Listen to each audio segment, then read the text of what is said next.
कहाँ थे अब तक? मैं कब से तुम्हें ढूंढ रही थी। मैं किचन में था मम्मी। किचन में अकेले अकेले क्या कर रहे थे?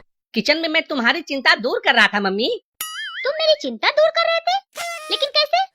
मम्मी, तुमको वो कांच वाली प्लेट याद है? हाँ हाँ, मुझे याद है। वही जो तुमने मॉल में जाकर खरीदा था। हाँ, लेकिन अभी क्यों बता रहे हो? क्योंकि तुम्हें हमेशा उस प्लेट की फिक्र रहती थी ना। फिक्र कैसे नहीं होगी, वो बहुत कीमती प्लेट जो है। इसीलिए आज मैंने तुम्हारी इस चिंता को हमेशा के लिए दूर कर दिया। एक बात और, अब प्लेट है नहीं, प्लेट था। जैसे एक था राजा, एक था टाइगर, वैसे ही एक था प्लेट। क्या? क्या किया तुमने उस प्लेट के साथ? जल्दी बता, नहीं तो। अब भी समझ में नहीं आया? अरे मैंने उस कांच के प्लेट को तोड़कर कचरे में डाल दिया। जैसे ना रहेगी बांस और ना ही बजेगी बांसुरी, वैसे ही अब ना रहा प्लेट और ना ही रही तुम्हारी टेंशन। किया ना अच्छा काम। हे भगवान, तुमने उस कांच के प्लेट को तोड़ दिया। रुक, अभी दिखाती हूँ। पापा बचाओ। अरे तो अब बच्चे को मारने से क्या फायदा? इसे मारने से क्या कांच जुड़ जाएगा? आज तो इसकी खैर नहीं। पहले ही बहुत परेशान कर रखा है, लेकिन आज तो इसने हद ही कर दी है। अरे अभी ये बच्चा है, इसे समझाओ, तभी तो समझदार बनेगा। हाँ मम्मी, आप भी पापा की तरह समझदार बनो और प्यार से मुझे समझाओ। लेकिन एक बात मुझे समझ नहीं आई मम्मी। कौन सी बात तुम्हें समझ नहीं आ रही है? जब मैंने तुम्हारी चिंता दूर कर दिया, तब तुमको तो खुश होना चाहिए ना। लेकिन तुम तो उल्टे गुस्सा कर रही हो। देखो बेटा, वो कीमती प्लेट था। कीमती चीजों की परवाह तो करनी ही चाहिए। इतनी चिंता करनी पड़े, इससे तो अच्छा है कि ऐसी चीजें खरीदो ही मत।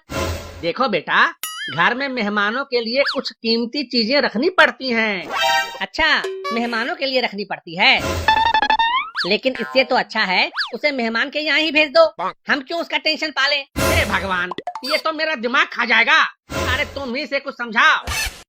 पापा, आपका दिमाग कौन सा चाउमीन, बर्गर या पिज्जा है जो मैं खा जाऊंगा? ए चिंटू, आज मेरी बातों की पोटली अपने खोपड़ी में डाल ले। लेकिन मम्मी, आपकी बातों की पोटली बांधेगा कौन और फिर उसे मेरे दिमाग में डालेगा कौन? बेटे, तुम्हारी मम्मी के कहने का मतलब है कि उनकी बातों को समझकर अपने दिमाग में याद कर लो। लेकिन उससे क्या होगा?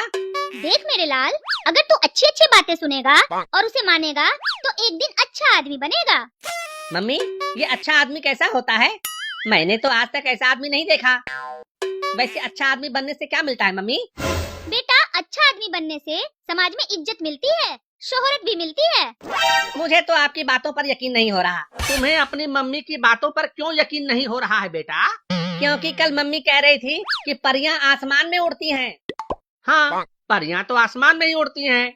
नहीं उड़ती हैं पापा, मम्मी झूठ बोल रही थी। तुझे ऐसा क्यों लगा कि मम्मी झूठ बोल रही है? क्योंकि मैंने अपनी आँखों से देखा है कि परी नहीं उड़ती है। तूने कब देख लिया? एक बात बताओ मम्मी, मेरी बहन चिंकी भी तो परी जैसी ही है। हाँ बेटा, वो भी परी जैसी ही है।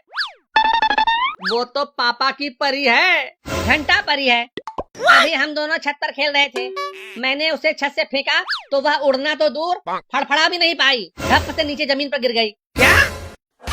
हाँ, तब से आपकी परी जमीन पर ही पड़ी हुई है। हे भगवान, क्या कर दिया इस नासपीटे ने?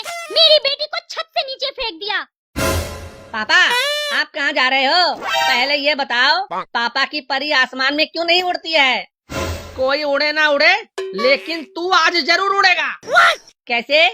पीछे मुड़, थोड़ा झुक, ये ले।